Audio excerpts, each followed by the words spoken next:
Hello, everyone. Today I'm speaking to Jagath from Ordoro. I hope I didn't pronounce anything, You got but it right.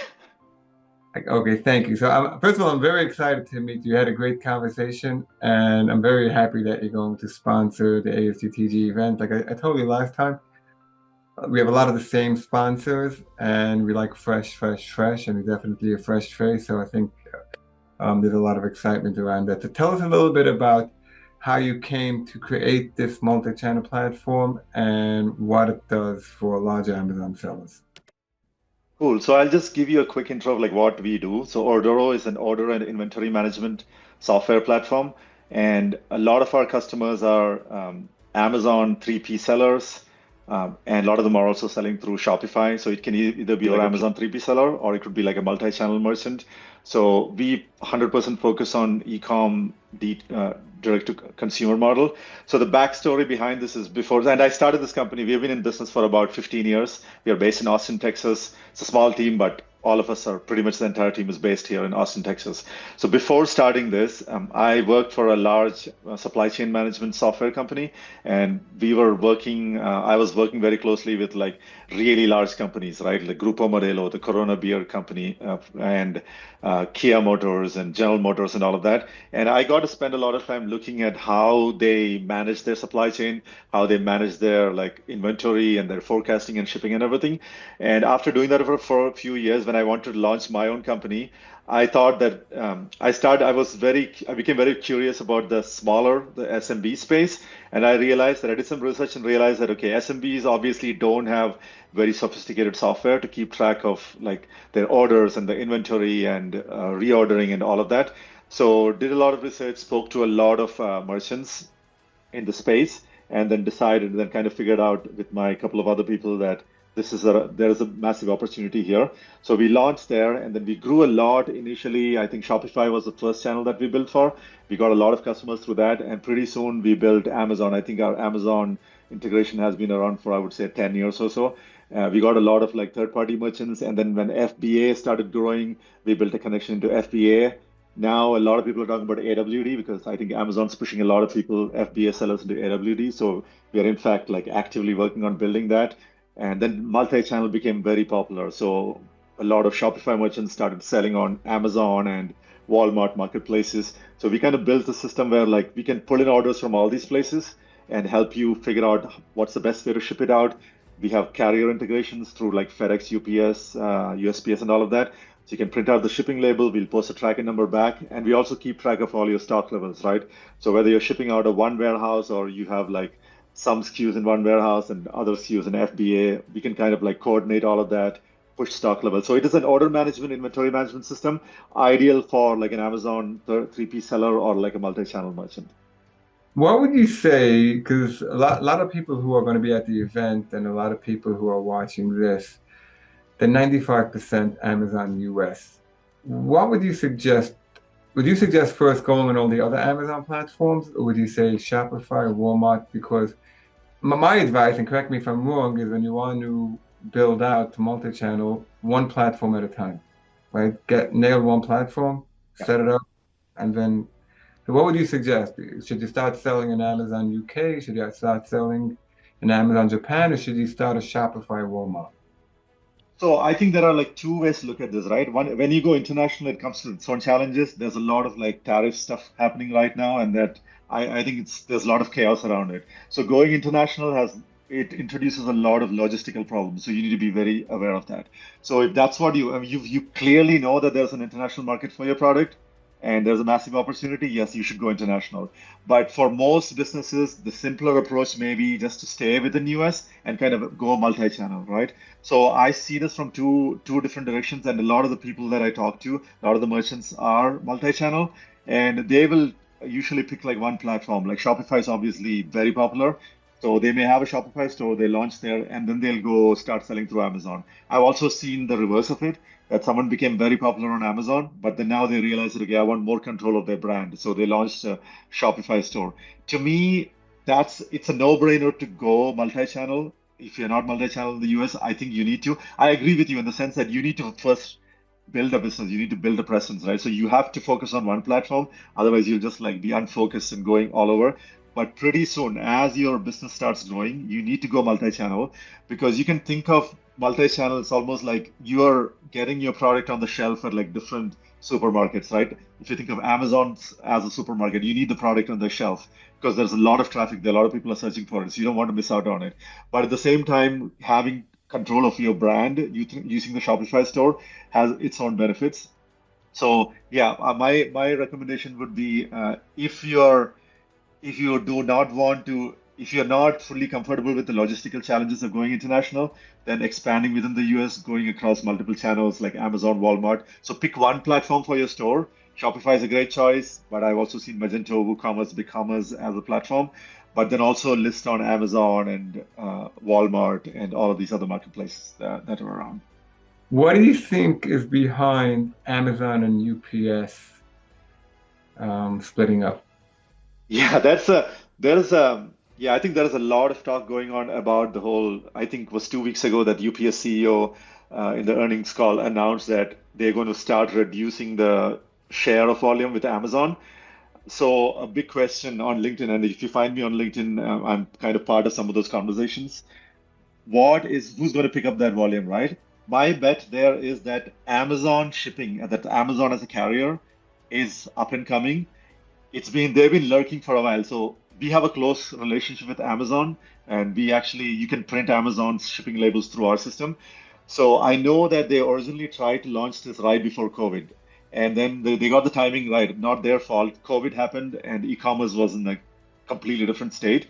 So they pulled the plug on it. But they relaunched Amazon shipping, maybe it was 2023. And we went live with it around that time. And I know that they're constantly expanding. There's a lot of stuff going on. We are about to announce another new product within Amazon shipping.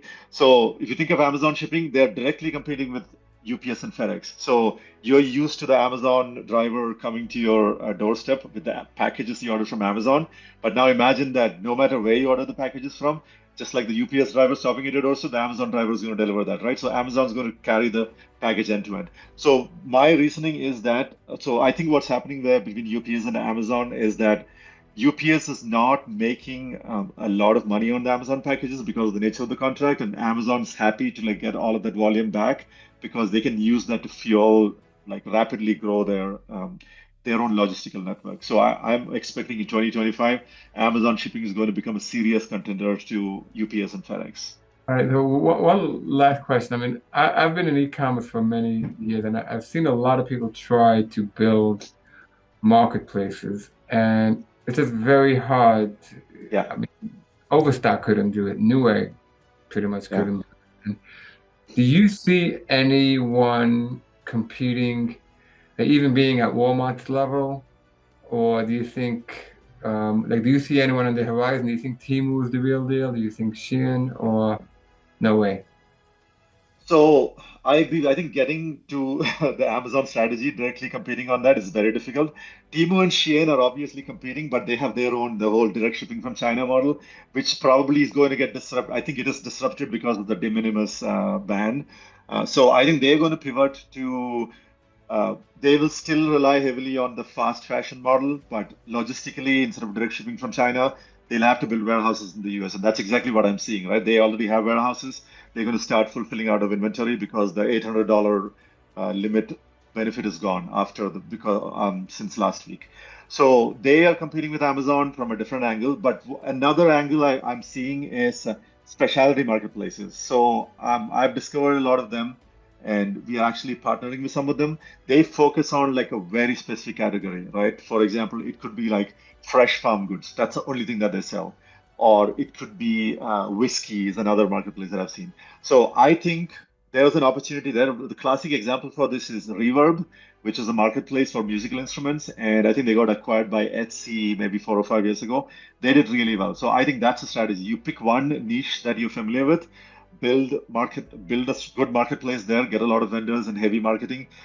I see that as a path to success. But going, and if you look at Amazon, that's the story there too, right? It was like books to begin with. So that's the playbook. But if you go, say, against Amazon saying that I'm going to sell anything and everything, probably Walmart can do that. But I don't see the likelihood of other marketplaces competing in that Right. model. It's fascinating because if like in the last I mean, 15 years, nobody has been able to compete with Amazon. They're so good at their game, right? They anything that they touch. I think it has to do with the company culture. I have deep respect for the company. If you look at like what they did with like AWS is a classic example. It was their internal product which they spun off, and now it's like so it's a big money maker. Amazon shipping, exactly same thing's happening. It's their internal logistical product. Now they're opening it up for everyone, right? So they are brilliant at their game. One of the best companies in the world. It's very difficult to catch up with that. You need like that level of energy and entrepreneurial spirit. So not an easy task. That's what I It's think. amazing. Right, right. So they combine, it's amazing. Whatever they're doing, it's working. So Yeah. yeah, I mean, so whatever you think about Amazon, I mean, there's no way you can be in the e-commerce game realistically without selling on Amazon. Do we agree? I 100% agree with that. I think everyone need to, and I even know case studies where there was this famous brand that I know. They took their product out of Amazon, and then their overall traffic to their main site also suffered because a lot of Right. people were discovering. They were like doing category searches and they were finding this product, and then they were curious and they were going and checking out the main site to see if they're legit. When they disappeared from the category, that entire traffic was lost, right? So I think, and there is like, even if you look at, I follow a lot of what Byron Sharp talks about, the about marketing in general, how to grow brands, and has this idea of like mental availability and physical availability, right? So when someone's searching, thinking about your brand, you need to be on top of mind for them, and wherever they're shopping, your brand needs to be visible there. So to me, Amazon's a place where like pretty much everyone's shopping for something. So if your brand is not visible there, I think you're missing out. Yes, there are downsides. People always talk about like you don't have complete access to like the data. Like you don't, Amazon does not give you the email address of the customer. They may there's like worry about like will they steal my data? Will they compete against me? All of that is legit. But I think you kind of need to like brave that risk. So it's like if you have your own brand and then you think of this as okay, I need to be listed there. I would say that's a good way to balance that risk and then still have control over your brand. Yeah, yeah, fascinating, fascinating. And I would say, but for buyers, I mean, I like what's the downside for a buyer? The only time sometimes I like buying on Shopify or something is because it's cheaper because they're paying the fees or whatever. Yeah, But fine. outside of that, there's no downside of buying on Amazon. Exactly. Yeah, it's they make it so easy, right? One click purchase, returns process is super easy. So I think yeah, it's yes, obviously there are fees. You as a merchant have to pay fees for that service.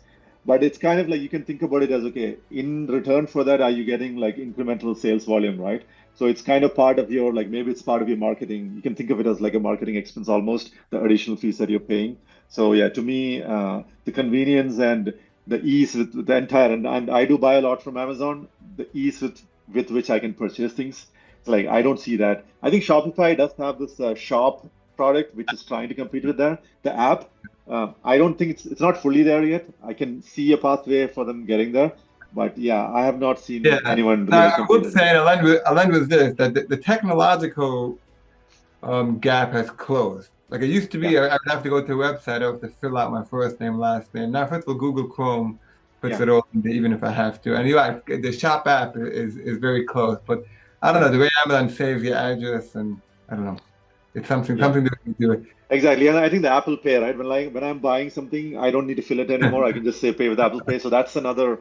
It has removed a lot of friction, and Yeah, but I think like Amazon's like so ahead of the game that it'll be yeah. I think yes, they made the process easy. And returns like you just yeah, go to the Whole Foods, just drop the package there. You don't need to worry about packaging. That's like I've not seen that experience anywhere else, amazing. right? So It's I think amazing. it's a Yeah. complete package. Yeah, what they're So offering. Amazon, Jeff Bezos, if you're listening, keep up the good work. And thank you so Awesome. much. And I'm looking forward to Awesome. meet you and greet you March 20. And if anybody wants to, we're going to put you in the email. So a lot of people at the event are probably going to see this. So thank you so much for coming on. Awesome. Yeah, excited to be there.